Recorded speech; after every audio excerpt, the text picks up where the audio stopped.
नाज़रीन, बुलेटिन शुरुआत में ख़बर शामिल करे रहिया आहियूं त सिंध बजट खे 13 जून ते पेश करण जी तजवीज़ ॾिनी वई आहे। ख़बर शामिल करे रहिया आहियूं त सिंध बजट खे 13 जून ते पेश करण जी तजवीज़ ॾिनी वई आहे। नाणे खाते समरी उमाणे छॾी आहे। कराची में ख़बर शामिल करे रहे हैं तो नए माली साल की बजट में सरकारी मुलाजमन के पगारुन में 15 खां 20% वाध की तजवीज़ ॾिनी वई है। नाणे खाते बजट के समरी वॾे वज़ीर ॾांहुं उमाणी है, जितां मंजूरी बाद हतमी तारीख़ तय कई वेंदी।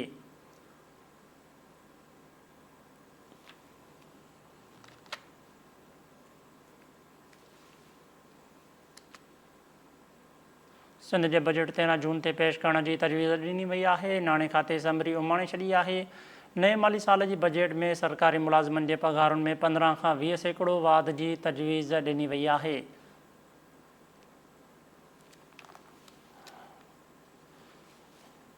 सिंध के बजट 13 जून ते पेश करण की तजवीज़ ॾिनी वई है। नाणे खाते समरी उमाणे छॾी है।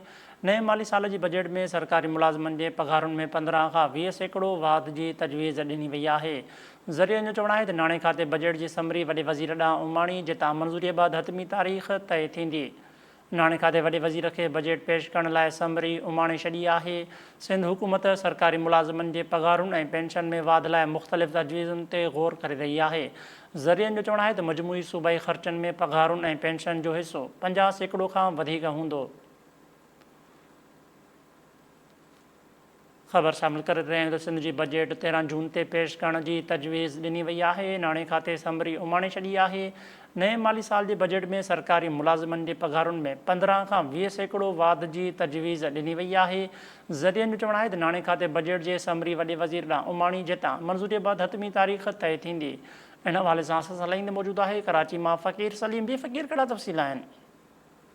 जी बिल्कुल, सिंध में जेका सूबाई बजट है वह सूबाई बजट सिंध असेंबली में पेश करण के हवाले से सिंध के नाणे खाते पारां एक समरी सिंध के वॾे वज़ीर ॾांहुं उमाणी वई है। नाणे खाते के ज़रिए चवण है तो सिंध के नाणे खाते वाले सेक्रेटरी पारां जेका समरी तैयार कई वई है, उनमें ॼाणायो वियो है तो 13 जून ते बजट पेश कई वञे। उहा समरी जॾहिं सिंध जो वॾो वज़ीर मंज़ूर कंदो, उन खां पोइ हतमी तौर ते इहो फ़ैसिलो थींदो त 13 जून ते बजट पेश थी सघे थी। जॾहिं त इहे वॾे वज़ीर जा इख्तियार आहिनि त उहो हुन जी तारीख़ 13 जून जे बजाय उनखे इन खां पहिरीं या पोइ पिणु उन में करे सघे थो। तो जेका नई माली साल 25-26 जी जेका बजट आहे ऐं उन बजट बाबति ज़रिए जो चवणु आहे त जेका बजट पेश थींदी सूबाई बजट, उन में 15 खां 20% जेके पगारूं आहिनि मुलाज़मनि जूं, उन में वाध जी तजवीज़ शामिल आहे। जॾहिं त जेका बजट पेश थींदी उहा बजट में जेके बि सिफारिशूं आहिनि उन्हनि खे हतमी शिकिल तॾहिं ॾिनी वेंदी जॾहिं वफ़ाक़ी सरकार बाज़ाब्ता तौर ते बजट पेश कंदी, उन में जेके अंगकर साम्हूं ईंदा। नाणे खाते ज़रिए जो चवणु आहे त सिंध हुकूमत सरकारी मुलाज़मनि जे पगारनि ऐं पेंशन में वाध जे लाइ मुख़्तलिफ़ तजवीज़नि ते गौर करे रही आहे। पर इन हवाले सां जेका वफ़ाक़ी हुकूमत जा जेके फ़ैसिला आहिनि उन्हनि जो इंतज़ारु कयो पियो वञे। जीअं ई वफ़ाक़ी हुकूमत बजट पेश करे ऐं बाज़ाब्ता तौर ते ऐलान कंदी, तीअं सिंध सरकार पिणु पंहिंजी बजट में मुलाज़मनि जे पगारनि बाबति फ़ैसिलो करे सघंदी त जीअं जेके पॉलिसियूं आहिनि उन्हनि में हमायनगी बरक़रार रहे। नाणे खाते ज़रिए जो वधीक चवणु आहे त जेका मुलाज़मनि जे पगारनि खां सवाइ जेके रिटायर्ड पेंशनर आहिनि उन्हनि जे पगारनि में पिणु सरकार वधि में वधि वाध करण जे ते गौर करे रही आहे त जीअं जेका वधंदड़ महांगाई आहे उन खे नज़र में रखंदे ऐं उहे जेके पेंशन हासिलु कंदड़ जेके रिटायर्ड मुलाज़िम आहिनि उहे पिणु पंहिंजी ज़िंदगी सुकून सां गुज़ारे सघनि। इन खां अलावा जेका बजट आहे उन बजट में मजमूई जेके सूबाई ख़र्च आहिनि उन में 50% खां वधीक जेका रक़म आहे उहा पगारनि ऐं पेंशन जी मदद में रखण ते पिणु गौर कयो पियो वञे।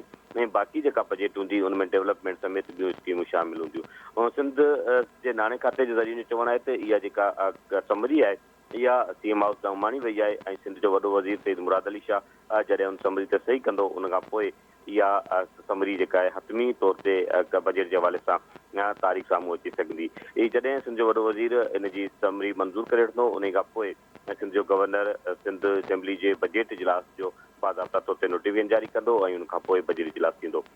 हिन वक़्त ताईं जेके सिंध जे नाणे खाते जा ज़रिया आहिनि या सिंध हुकूमत जा जेके ज़रिया आहिनि उन्हनि दावा कई आहे त सिंध सरकार 13 जून ते बजट पेश करण ते गौर करे रही आहे। इन हवाले सां नाणे खाते पारां बाज़ाब्ता तौर ते समरी उमाणी वई आहे। जी ठीक है, वॾी महिरबानी फ़कीर सलीम तफ़सील ॾियण लाइ।